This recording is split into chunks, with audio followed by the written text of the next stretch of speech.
My name is Ben Fine, and my book is The Lazarus Operation.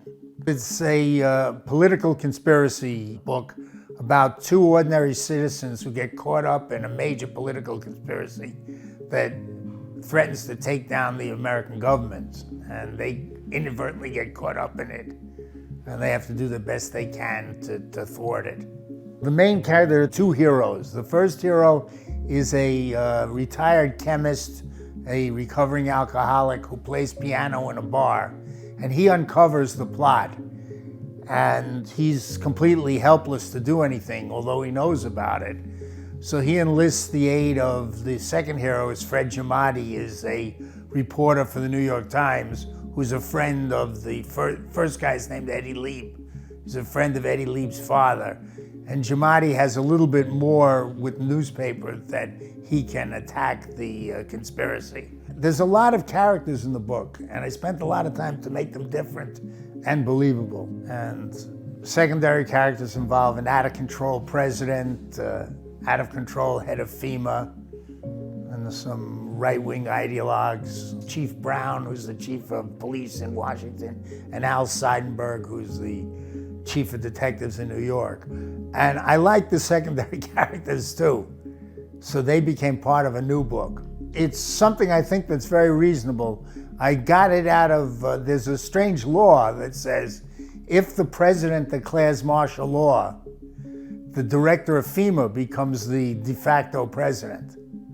So the general gist of the plot is there's a right-wing religious group who infiltrates the federal government, and with the idea that their leader, who's the head of FEMA, will take over if there's a martial law situation. They have assassination teams who are going to take down certain Supreme Court justices, and they're going to say it's a communist plot, and they're going to declare martial law to stop the communist plot, when really it's a bogus plot by them. This is actually my 14th book, but the other 13 are about mathematics. I'm a mathematician, professor of mathematics at Fairfield University. I've been there for 47 years with visits at Yale, NYU in Germany, University of California, and so on. So I've been writing and telling stories for years and years. This was my first novel, and subsequently I published two other novels.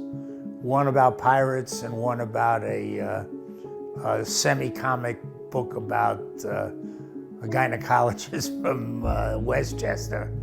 I actually love film noir and detective stories, like Clancy, like Patterson, and like, what's his name, Kellerman. And I like those kind of stories, so I was drawn to this. I'm also drawn to movies, so I write as if I'm looking at a movie. But I'm not trying to make a political statement with it, just they happen to be the villains in this book, so I want it to be a page-turner, that they read it and they keep going. I think that what makes the book, besides being exciting, this is a warning. It's a warning that this could happen. But the good part is that there are people who won't let it happen. The heart of the book is to try to believe that there's a communist plot when it's fomented a different way. What they do is they infiltrate the government up to a point, and they think that, oh yeah, we've done everything perfectly. But there are people, the good thing about, I think, about politics in general is that there are people who will do the right thing. Number one, what I hope people get from this book is a page turner, something that will catch their interest, turn every page. When they're finished, I want them to look at it and say, you know, that could happen. That was exciting. I'm glad that they broke the plot up, but that's scary because that could happen.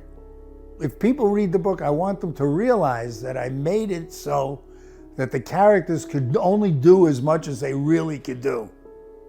I mean, one guy didn't become a superhero to break the plot up.